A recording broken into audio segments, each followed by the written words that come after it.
About 50 members of the Burlington County Chamber of Commerce took part in the Economic Development Bus Tour along the River Line in Burlington County.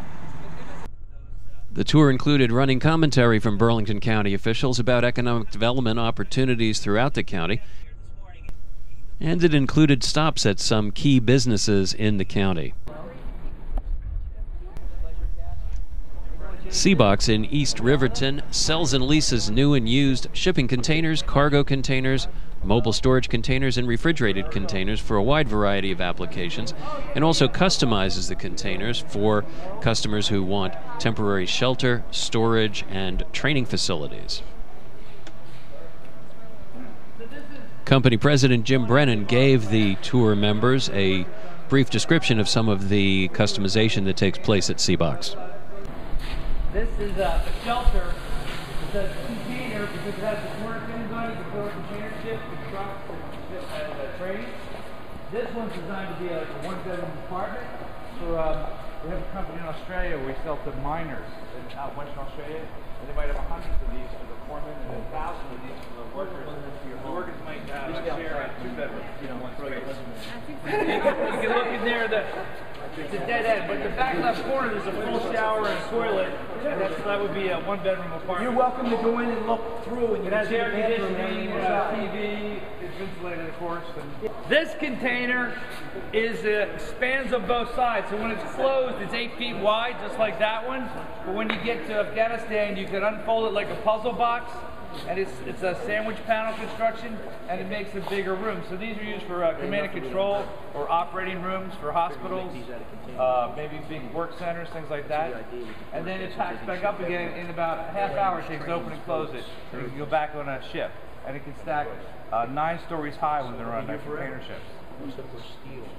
This one is half the size. When it's closed up, it's only 10 feet by 8 feet. When it's open, it's 23 by 8. And it's this one's latrines for designed for the Air Force.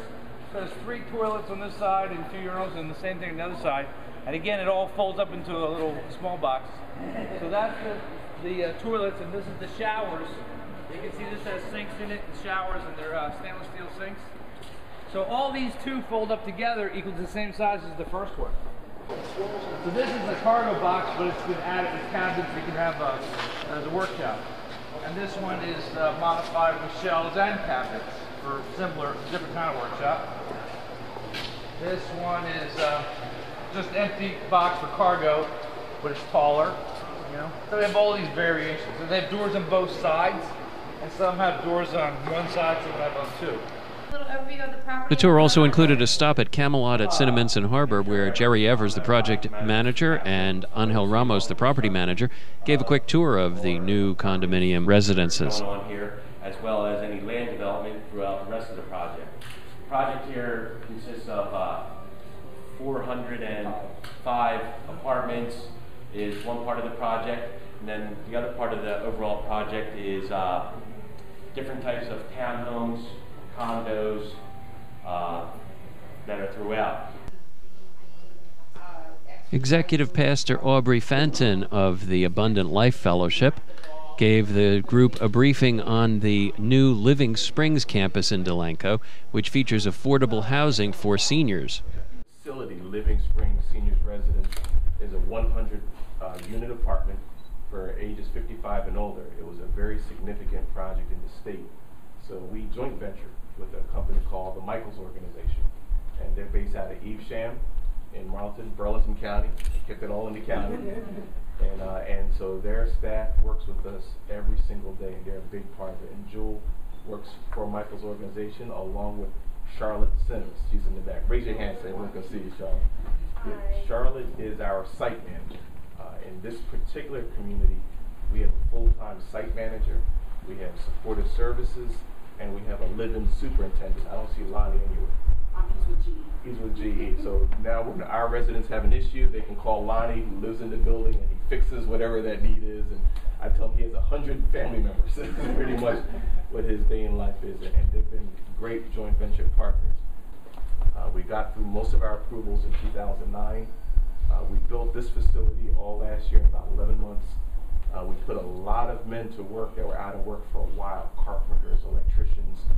So we kind of got the best of the best at a time when they could really work. And so the workmanship that you see here, I think they've exceeded what most people think of when you think of an affordable, low-income housing. We've got crown molding and hardwood floors, and they really did an excellent job. So we have a great labor force in the county.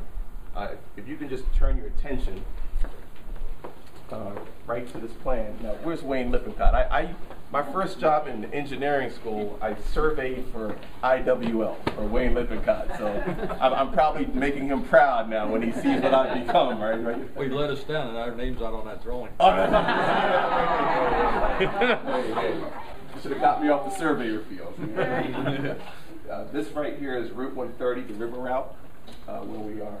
The neat thing about our campus is the campus is in two towns, Delanco and Edgewater, which is why the address always looks a little quirky, because of the township line that runs parallel to Bridgeboro Road. This is the church right here. This shows the future expansion. You probably came in right off of Route 130 towards this angle. So the full build out, this horseshoe building is the building that we're in right now. It's 4 floors, roughly 22 units on each floor. We have a lot of function space on the first floor and going all the way up.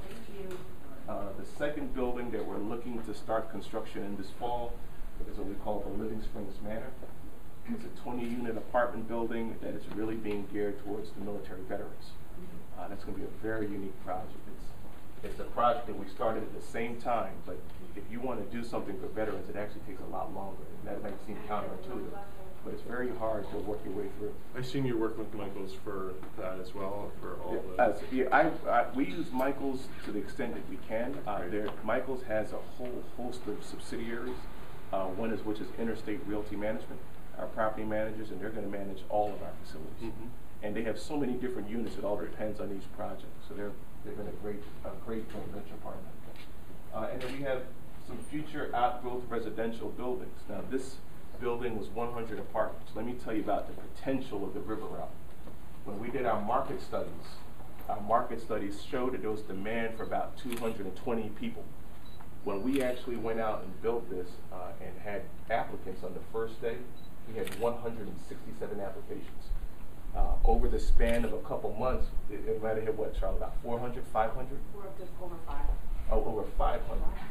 So people want to live here. People want to be here. They want to work here. And that's not a message that gets out, but we can prove it within days and weeks. So if you're looking at making any investment along the river route, I mean, people are looking at being here. We're proving it even with our waiting list. We leased up 100% within 60 days. Right, March 31st. We have a waiting list of several hundred people. So as of right now, I can prove that there's a lot of demand right here along this river, and it's going to stay here for a while. And then what you see along the river route itself, Route 130, are some future outgrowth buildings that we got approvals for that we don't have tenants for at this time.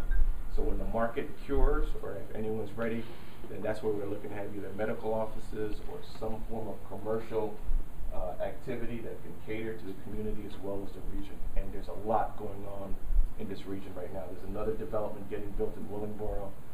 Riverside has always been looking at doing some redevelopment. So there's a whole nexus. You have Newton's Landing right down the street in Delanco. The light rail has been a proven success. That's not even debatable.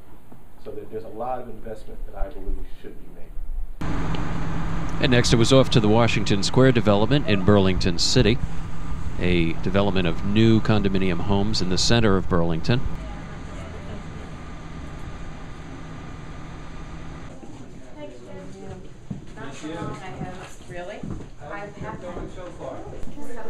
And the group returned to the Madison Cafe in Riverside for lunch and an update on 2 economic development projects in the county. The Zerbrugg Mansion redevelopment in Burlington City, which will provide affordable housing units in a turn-of-the-20th century mansion on the riverfront. And White Cell Construction President Rick Curitan gave a briefing on the Haynes Industrial Center in Burlington City, which features one of the largest freestanding warehouse facilities in this part of the state. In Riverside, this is Steve Lubetkin for Global Podcast News.